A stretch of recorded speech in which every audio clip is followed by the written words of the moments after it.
Hello student, আজকে আমি রসায়ন বা কেমিস্ট্রির আরেকটি নতুন অধ্যায় নিয়ে তোমাদের সামনে চলে এসেছি। আমরা লাস্ট ক্লাসে আমি তোমাদেরকে যেটা পড়িয়েছিলাম সেটা হচ্ছে পর্যায় সারণী বা পিরিয়ডিক টেবিল। ঠিক আছে, আজকে তোমাদেরকে আমি পড়াবো রাসায়নিক বন্ধন বা কেমিক্যাল বন্ডিং। এই চ্যাপ্টারটা তুলনামূলক একটু টাফ, কিন্তু আমি খুব সহজ সরলভাবে তোমাদেরকে বুঝিয়ে দেবো যাতে তোমরা খুব সহজে মনে রাখতে পারো। এই ক্লাসটা করার জন্য তোমরা খাতা পেন নিয়ে বসো, খাতাতে নোট ডাউন করো তোমরা। দেখো, আমি শুরু করছি। তাহলে আজকে যে বিষয় সেটা হচ্ছে রাসায়নিক বন্ধন বা কেমিক্যাল বন্ডিং। তাহলে প্রথমে কেমিক্যাল বন্ডিং বা রাসায়নিক বন্ধন, তাহলে বন্ধন বা বন্ড এই জিনিসটা কি সেটা আগে জানতে হবে। তাহলে বন্ধন বা বন্ড, বন্ধন বা বন্ড হচ্ছে ইলেকট্রনের সমষ্টি বা একগুচ্ছ ইলেকট্রনকে বন্ধন বলে। ঠিক আছে, কিরকম? ধরো সাপোজ হাইড্রোক্লোরিক অ্যাসিড HCl, তাহলে H বন্ধন Cl। এই বন্ধন মানে এখানে দুটো ইলেকট্রন আছে, তার মানে ইলেকট্রন দ্বারা গঠিত দুটি পরমাণুর মধ্যে গঠিত জিনিসকে বন্ধন বলে। ক্লিয়ার? এই বন্ধনকে আমরা মূলত তিনটে ভাগে ভাগ করতে পারি। কি কি? দেখো, মেনলি তিনটে কি ভাগ আছে। এক নম্বর হচ্ছে আয়নীয় বন্ধন বা এটাকে বলে তড়িৎযোজী বন্ধন।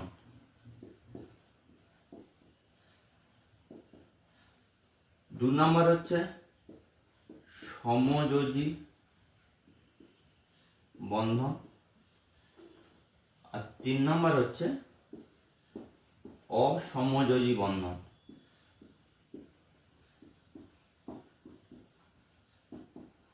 ঠিক আছে, মেনলি তিনটে। এই ছাড়াও অনেক রকমের বন্ধন হয় যেগুলো তোমাদের কম্পিটিটিভ এক্সামে সেগুলো খুব একটা প্রয়োজন হবে না। তাহলে এই তিনটে বন্ধনের মধ্যে মেনলি তোমাকে যে দুটো জানতেই হবে সেটা হচ্ছে আয়নীয় বন্ধন এবং সমযোজী বন্ধন। দেখো, আয়নীয় বন্ধন বা তড়িৎযোজী বন্ধনকে ইংরেজিতে কি বলে? Ionic bond. সমযোজী বন্ধনকে বলে কোভ্যালেন্ট বন্ড, আর এটাকে বলে অসমযোজী কোঅর্ডিনেট বন্ড। এইবার আমি তোমাদেরকে খুব সহজভাবে বুঝিয়ে দিচ্ছি যে আয়নীয় বন্ধন কি কি, সমযোজী বন্ধন কি, অসমযোজী বন্ধন কি। দেখো, আমি একটা প্রাত্যহিক জীবনের এক্সাম্পল দিয়ে তোমাদেরকে বোঝাচ্ছি। ধরো দুই বন্ধু, ঠিক আছে, এক বন্ধুকে কিছু পরিমাণ টাকা দিল। এই শর্তে দিল যে সে টাকাটা কোনো ধার হিসাবে দিচ্ছে না, পার্মানেন্টলি তাকে টাকাটা দিয়ে দিচ্ছে। তাকে দিয়ে দিচ্ছে, সে সেই টাকা নিয়ে ব্যবসা করুক বা সে নিজের কাজে ব্যবহার করুক, কিন্তু পার্মানেন্টলি দিয়ে দিচ্ছে। সেই টাকাটার উপর তার কোনো, যে দিচ্ছে তার কোনো অধিকার থাকছে না। ঠিক আছে, তার ফলে যে বন্ধনটা তৈরি হলো সেটাকে বলে আয়নীয় বন্ধন। বুঝতে পারা গেছে? আমি এখানে ইলেকট্রনটাকে টাকা হিসাবে বলছি। ঠিক আছে, ঠিক সমযোজী বন্ধনে যদি তুমি বুঝতে চাও কিভাবে বলবো না, ধরো দুই বন্ধু, এ কিছু পরিমাণ টাকা, ধরো এ 2000 টাকা, ও 2000 টাকা একত্রিত করে একটা ব্যবসা শুরু করলো। ঠিক আছে, তার ফলে যে বন্ধনটা তৈরি হলো সেটা হচ্ছে সমযোজী বন্ধন। মানে দুইজনে টাকাটা দিল, দুজনে উপভোগ করলো। প্রথম ক্ষেত্রে কি হলো? একজন দিলে একজন উপভোগ করলো। দ্বিতীয় ক্ষেত্রে কি হলো? দুজন দিল, দুজনে উপভোগ করলো। আর তৃতীয় ক্ষেত্রে যেটা, সেটা হচ্ছে অসমযোজী বন্ধন। এখানে কি হবে? একজন দেবে আর দুজন মিলে উপভোগ করবে। ঠিক আছে, কোনো একটা ব্যবসা একজন শুরু করলো, মানে মূলধনটা সে একাই দিল। ঠিক আছে, কিন্তু মূলধন দেওয়ার পরে যেটা লাভ হলো বা লভ্যাংশ, সেটা দুজন মিলে ব্যবহার করলো। সেটা হচ্ছে অসমযোজী বন্ধন। দেখো, এরপর আমি যে কেমিস্ট্রির এক্সাম্পল সেটা দিয়ে তোমাদেরকে বোঝাচ্ছি। দেখো, আয়নীয় বন্ধন, ধরো এক্সাম্পল হিসাবে আমি বলতে পারি NaCl। এবার NaCl কি অবস্থায় থাকে? দেখো, সোডিয়ামের শেষ কক্ষপথে ইলেকট্রন কটা থাকে? শেষ কক্ষপথে ইলেকট্রন থাকে একটা। দেখো এই তোমাদেরকে কিন্তু আমি পর্যায় সারণী যখন পড়িয়েছিলাম তখন চার্টটা যখন দেখছিলাম, সেই প্রথম যে 20টা মৌল সেগুলো কিন্তু তোমাদেরকে মনে রাখতেই হবে, কারণ ওখান থেকে তোমাদের প্রশ্ন মেনলি আসবে। 20টা মৌল মনে রাখলেই হবে। সেগুলো কি কি দেখো আমি লিখে দিচ্ছি। হাইড্রোজেন, তারপরে হিলিয়াম, তারপরে লিথিয়াম, তারপরে বেরিলিয়াম, তারপর boron, carbon, nitrogen, oxygen, fluorine, neon, sodium, magnesium, aluminium, silicon, phosphorus, sulphur, chlorine, argon,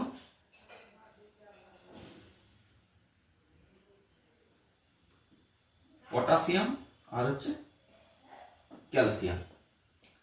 এই যে 20টা, 1 2 3 4 5 6 7 8 9 10 11 12 13 14 15 16 17 18 19 20, এই 20টা মৌল কিন্তু আমাদেরকে মনে রাখতেই হবে। ঠিক আছে, যেটা খাতায় নোট ডাউন করে নাও। ঠিক আছে, তাহলে পরপর তুমি ধরো সোডিয়াম কতটা আছে, তাহলে 11, তাহলে এর ইলেকট্রন সংখ্যা হচ্ছে 11, তাহলে 11টা কি হিসাবে থাকে 2,8,1। প্রথম কক্ষপথে সর্বোচ্চ ইলেকট্রন কটা থাকে, দুটো। দ্বিতীয় কক্ষপথে সর্বোচ্চ ইলেকট্রন 8টা থাকে। তৃতীয়ত সর্বোচ্চ 8টা থাকে। ঠিক আছে, তাহলে 11 প্রথমে 2, তারপরে 8 10, তাহলে একটা থেকে গেল। তাহলে লাস্ট কক্ষপথে কটা ইলেকট্রন, একটা ইলেকট্রন। তাহলে সোডিয়ামের শেষ কক্ষপথে ইলেকট্রন সংখ্যা 1। আর ক্লোরিনের শেষ কক্ষপথে, এই যে ক্লোরিন কত, ক্লোরিন হচ্ছে 17। তা 17 2,8,7, তার শেষ কক্ষপথে ইলেকট্রন সংখ্যা কত, শেষ কক্ষপথে ইলেকট্রন সংখ্যা হচ্ছে 7। ইলেকট্রনকে সবসময় জোড় আকারে লিখবে, কারণ জোড় আকারে থাকে, যেখানে জোড় থাকবে না সেখানে আমি সিঙ্গেল ইলেকট্রন লিখবো। এবার দেখো এই যে এই প্রসেসটা করছে এটাকে বলে লুইস ডট প্রসেস। এটা তোমরা মাধ্যমিকে শিখেছো আশা করি।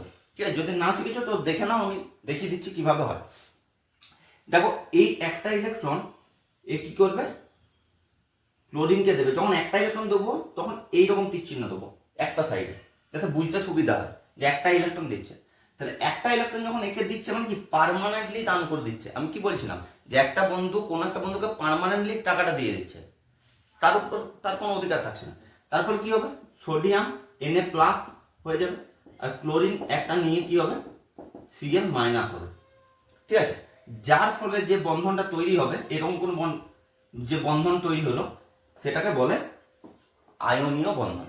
ঠিক আছে, দুটো আয়ন তৈরি করার মাধ্যমে তারা বন্ধন আবদ্ধ হলো, সেটাকে আয়নীয় বন্ধন বলে। ক্লিয়ার? আচ্ছা, এরপর তোমার সমযোজী বন্ধন। সমযোজী বন্ধন কাকে বলে, যদি এক্সাম্পল দেওয়া হয়, ধরো তোমাকে দিচ্ছি CH4 নাম শুনেছো, CH4 এর নাম হচ্ছে মিথেন। তাহলে কার্বনের শেষ কক্ষে কটা ইলেকট্রন থাকে না, 4টে ইলেকট্রন, আর 4টে হাইড্রোজেন আছে। দেখো ভালো করে, 4টে হাইড্রোজেন, তাহলে প্রত্যেকের সঙ্গে বন্ড করতে হবে। তাহলে এইদিকে একটা হাইড্রোজেন লিখলাম, এদিকে একটা লিখলাম, এদিকে একটা লিখলাম, এদিকে একটা লিখলাম। তাহলে কার্বনের শেষ কক্ষপথে ইলেকট্রন সংখ্যা কত, 4। দেখো 6 হচ্ছে কার্বনের টোটাল ইলেকট্রন সংখ্যা 6। তার প্রথম কক্ষপথে থাকে দুটো, দ্বিতীয় থাকবে কটা, 4টে, মোট 6। তাহলে 4টে ইলেকট্রন দেখো চারদিকে, 1 2 3 4টে। ক্লিয়ার? আর হাইড্রোজেন প্রথমে আছে, তার ইলেকট্রন সংখ্যা 1, তাহলে প্রত্যেকটা হাইড্রোজেনের একটা করে ইলেকট্রন। ঠিক আছে, এরপর দেখো এই হাইড্রোজেন এই একটা ইলেকট্রন নিয়ে এর সঙ্গে একটা বন্ধন তৈরি করবে, এই হাইড্রোজেন নেবে এর সঙ্গে একটা বন্ধন তৈরি করবে, এ নেবে এর সঙ্গে একটা বন্ধন হলো। দেখো হাইড্রোজেন, প্রত্যেকটা হাইড্রোজেনের শেষ কক্ষপথে কত ইলেকট্রন হলো, 2। আর কার্বন কি করবে, সবগুলোর সঙ্গে শেয়ার করবে, মানে 2 2 4 4 2 6 আর 2 8। তাহলে এই দুটো হচ্ছে শেয়ারিং, এই দুটো শেয়ারিং, এই দুটো শেয়ারিং, এই দুটো শেয়ারিং, এইগুলো কি তৈরি করবে, একটা বন্ধন তৈরি করবে, হাইড্রোজেন বন্ধন কার্বন, এদিকেও বন্ধন হাইড্রোজেন, এইরকম কি তৈরি হবে, মিথেন। দেখো 4টে সমযোজী বন্ধনে আবদ্ধ হলো CH4 বা মিথেন। এরপর তুমি জানতেই পারো যে এই যে আমি বলছি যে বন্ধন কেন তৈরি করবে, বন্ধন তৈরি করে কোন একটা পরমাণু বা অ্যাটমের লাভ কি, কেন বন্ধনে আবদ্ধ হবে, এটা যদি তুমি প্রশ্ন করো তাহলে দেখো এরা বন্ধনে আবদ্ধ হওয়ার এদের মেন কারণ হচ্ছে যে কোনো পরমাণু বা অ্যাটম সবসময় নিষ্ক্রিয় মৌল, তার মানে কাছাকাছি যে নিষ্ক্রিয় মৌল আছে তার পরমাণুর গঠনে আসতে যায়। কেন আসতে যায় না, নিষ্ক্রিয় মৌল হচ্ছে সবচেয়ে স্টেবল বা স্থায়ী মৌল, তাহলে যে কোনো মানুষ কি করবে, তার স্টেবল জায়গায় মানুষ যেতে চায়, সেরকম অ্যাটম বা পরমাণু তার স্টেবল জায়গাতে যেতে চায়। তাহলে স্টেবল জায়গায় যেতে হলে ধরো মনে করতে দেখো এই যে NaCl, তাহলে Na যখন একটা ইলেকট্রন ত্যাগ করলো তাহলে 2,8 হলো। তো 2,8 কার? নিয়নের। তাহলে Na প্লাস হচ্ছে নিয়নের যা ইলেকট্রন সংখ্যা, Na প্লাস এরও তাই ইলেকট্রন সংখ্যা, তাহলে এ স্টেবল হলো। Cl মাইনাস মানে কি 2,8,8, Cl মাইনাস মানে 2,8,7 ছিল, একটা ইলেকট্রন নিল তাহলে মাইনাস হলো 2,8,8 হলো। তখন কি হলো, এই Clটা আর্গনের স্ট্রাকচার হয়ে গেল। তাহলে আর্গন একটা নিষ্ক্রিয় হলো, তাহলে স্টেবল হলো। ক্লিয়ার? বুঝতে পারলেন? এই হাইড্রোজেন তোকে এই দুটো নিয়ে পরে কি হলো, হিলিয়ামের স্ট্রাকচার চলে এলো। আর কার্বন এই 2, 2, 4, 2, 6, 2, 8টা নিয়ে কি হচ্ছে, 8টা নিয়ে কি হচ্ছে, অক্টেট ফিল আপ করছে। শেষ কক্ষপথে কটা ইলেকট্রন থাকছে, 8। তাহলে মেনলি সবাই তাদের অক্টেটকে ফিল আপ করতে চায়। বুঝতে পারা গেছে? এরপর দেখো অসমযোজী বন্ধন বা কোঅর্ডিনেট বন্ড, এটা এক্সাম্পল দিই একটা। এটার এক্সাম্পল হিসেবে ধরো আমি একটা সিম্পল এক্সাম্পল দিচ্ছি, NH4 প্লাস আয়ন। ঠিক আছে, NH4 প্লাস আয়নটা কিভাবে তৈরি হয় না, NH3 এর সঙ্গে একটা H প্লাস যুক্ত হয়ে NH4 প্লাস আয়ন তৈরি হয়। এই NH3 যদি আমি NH3 তে 3 দিকে 3টা হাইড্রোজেন এভাবে যুক্ত থাকে। তোমরা জানো যে নাইট্রোজেনের শেষ কক্ষপথে ইলেকট্রন সংখ্যা থাকে 5, কারণ নাইট্রোজেনের পারমাণবিক সংখ্যা হচ্ছে 7, তাহলে 2,5। তাহলে তিনটে এই যে সমযোজী বন্ধন মানে নাইট্রোজেনের 3টে ইলেকট্রন এখানে ব্যবহার হয়েছে। তাহলে আছে কটা, 2টো ইলেকট্রন। ওই 2টো ইলেকট্রন নাইট্রোজেন এইভাবে এই যে এইটাকে বলে কোঅর্ডিনেট বা কোঅর্ডিনেট বন্ড বা অসমযোজী বন্ধন, এরকম তীর চিহ্ন দিয়ে দেখাতে হবে। এই H প্লাসের সঙ্গে বন্ড করবে, মানে এই যে বুঝতে পারছো নাইট্রোজেন একাই 2টো ইলেকট্রন দিচ্ছে, এখানে কিন্তু হাইড্রোজেন কোনো ইলেকট্রন দিচ্ছে না, কারণ এই ইলেকট্রন নেই তো। H প্লাস মানে কোনো ইলেকট্রন নেই।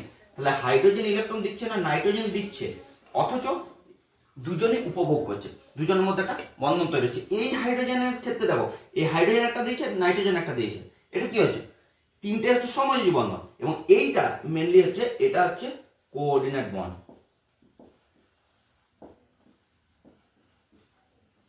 কোঅর্ডিনেট বন্ড, ঠিক আছে। জাস্ট এইভাবে এক্সাম্পলটা জেনে রাখো, এখান থেকে সেরকম খুব একটা প্রশ্ন আসে না, কিন্তু এই দুটোর থেকে প্রশ্ন আসে। এই দুটোর থেকে প্রশ্ন আসে বলতে আয়নীয় বন্ধন এবং সমযোজী বন্ধনের মেন পার্থক্য কয়েকটা জেনে রাখো। সেটা হচ্ছে আয়নীয় বন্ধন আয়ন তৈরি করতে পারে, সমযোজী বন্ধন আয়ন তৈরি করতে পারে না। আয়নীয় বন্ধন সমযোজী বন্ধনের থেকে শক্তিশালী হয়, মানে স্ট্রং হয়। ঠিক আছে, আয়নীয় বন্ধন সমযোজী বন্ধনের তুলনায় স্ট্রং। ঠিক আছে, আচ্ছা আয়নীয় যে যৌগগুলো হয় সেগুলো বেশিরভাগ জলে দ্রবীভূত হয়, কিন্তু জৈব দ্রাবকে দ্রবীভূত হয় না। আর সমযোজী বন্ধনে আবদ্ধ বা সমযোজী যৌগগুলো জৈব দ্রাবকে দ্রবীভূত হয়, কিন্তু জলে দ্রবীভূত হয় না। ঠিক আছে, এগুলো হচ্ছে এদের মধ্যে ডিফারেন্স। এরপর এখান থেকে যে মেন জিনিসটা জানতে হবে, যেখান থেকে পরীক্ষায় প্রশ্ন আসে, ঠিক আছে, সেটা হচ্ছে তোমাকে বলে দেবে যে নিচের কোনটি তড়িৎযোজী যৌগ নয়, নিচের কোনটি সমযোজী যৌগ নয়, বা বলতে হবে নিচের যৌগের মধ্যে কোনটি তড়িৎযোজী যৌগ, নিচের 4টি যৌগের মধ্যে কোনটি সমযোজী যৌগ, এটা জানতে হবে। এটা আমি তোমাদেরকে খুব সহজ ট্রিক শিখিয়ে দেবো, দেখলেই তোমরা বুঝতে পারবে যে এটা তড়িৎযোজী বন্ধন হবে না সমযোজী বন্ধন হবে। ঠিক আছে, সে ট্রিক্সটা দেখো। তাহলে ট্রিক্সটা কি না, দেখো যদি দুটো পরমাণু পরস্পর যুক্ত হয়ে বন্ধন তৈরি করে, যে কোনো একটা পরমাণু, ভালো করে খাতায় নোট ডাউন করি, যে কোনো একটা পরমাণু শেষ কক্ষপথে যদি 1, 2 বা 3 ইলেকট্রন থাকে, তাহলে সেটা সবসময় আয়নীয় যৌগ হবে বা আয়নিক বন্ড তৈরি করবে। শেষ কক্ষপথে 1, 2 বা 3 ইলেকট্রন যদি না থাকে, তাহলে সেটা সমযোজী বন্ধন হবে। দেখো এক্সাম্পল দিয়ে দেখায়। ধরো তোমাকে আমি বললাম যে MgCl2 এটা আয়নীয় বন্ধন তৈরি করবে না সমযোজী বন্ধন তৈরি করবে। তুমি প্রথমে দেখো Mg তোমার পরমাণু ক্রমাঙ্ক বা পারমাণবিক সংখ্যা কত, 12। তার 12 কি 2,8,2। শেষ কক্ষপথে কটা ইলেকট্রন আছে, 2টো। তাহলে কি হচ্ছে 1, 2, 3, তাহলে কি হবে আয়নিক বন্ড, তাহলে এটা কি হবে আয়নীয় যৌগ। ক্লিয়ার? এবার তো সিএলটা আমি দেখছি না, সিএলটা যদিও তোমার 17 2,8,7, সিএলটা এটা প্রযোজ্য হচ্ছে না। বলেছি তো যে কোনো একটি অ্যাটম বা পরমাণু, যে কোনো একটা অ্যাটম বা পরমাণু শেষ কক্ষপথে যদি 1, 2 বা 3 ইলেকট্রন সংখ্যা থাকে, তাহলে সেটা সবসময় আয়নিক বন্ড তৈরি করবে এবং সেই যৌগটা সবসময় আয়নীয় যৌগ হবে। এবার তোমাকে আমি ধরো আরো এক্সাম্পল দিচ্ছি। ধরো তোমাকে আমি বললাম KCl, পটাশিয়ামের পরমাণু ক্রমাঙ্ক 14, তাহলে এটা কি হবে 2,8,8,1। দেখো শেষ কক্ষপথ কটা আছে, একটা, তাহলে সেটা আয়নিক বন্ড তৈরি করবে। এরপর তোমাকে আমি বলছি, ধরো মনে করো C2H4, এটার নাম জানা আছে? এটার নাম জানো? এটার নাম আমি বলে দিচ্ছি, এটার নাম হচ্ছে ইথিলিন, C2H4 ইথিলিন। তাহলে এখানে কার্বন আর হাইড্রোজেন, কার্বনের পরমাণু ক্রমাঙ্ক কত 6, তাহলে কি হিসাবে ভাঙবে 2,4, শেষ কক্ষপথ কটা ইলেকট্রন আছে 4টে। আর হাইড্রোজেন হচ্ছে একটা এক্সেপশনাল কেস, এটা মনে রাখবে। হাইড্রোজেনের শেষ কক্ষপথে একটা ইলেকট্রন থাকা সত্ত্বেও এ কিন্তু সবসময় সমযোজী বন্ধন তৈরি করে, ঠিক আছে? তাহলে হাইড্রোজেনের শেষ কক্ষপথে একটা ইলেকট্রন থাকা সত্ত্বেও এ কিন্তু সমযোজী বন্ধন তৈরি করে। তাই C2H4 সবসময় কি বন্ধন তৈরি করবে, সমযোজী। ওই জন্য এই এক্সাম্পলটা নিলাম হাইড্রোজেন যুক্ত, কারণ এটা তোমার ভুল হয়ে যাবে যে হাইড্রোজেন এক আছে, তাহলে শেষ কক্ষপথে স্যার বলেছে যে একটা ইলেকট্রন থাকলেও আয়নিক বন্ড হবে, কিন্তু হাইড্রোজেনের ক্ষেত্রে সেটা এক্সেপশনাল। খাতায় নোট ডাউন করো এটা। আচ্ছা, এরপরে ধরো মনে করো তোমাকে বললাম H2O, তাহলে কি বলিস, হাইড্রোজেন থাকলে কি হবে, সমযোজী বন্ধন হবে। বুঝতে পারা গেছে? আচ্ছা, এরপর তোমাকে আমি বললাম ধরো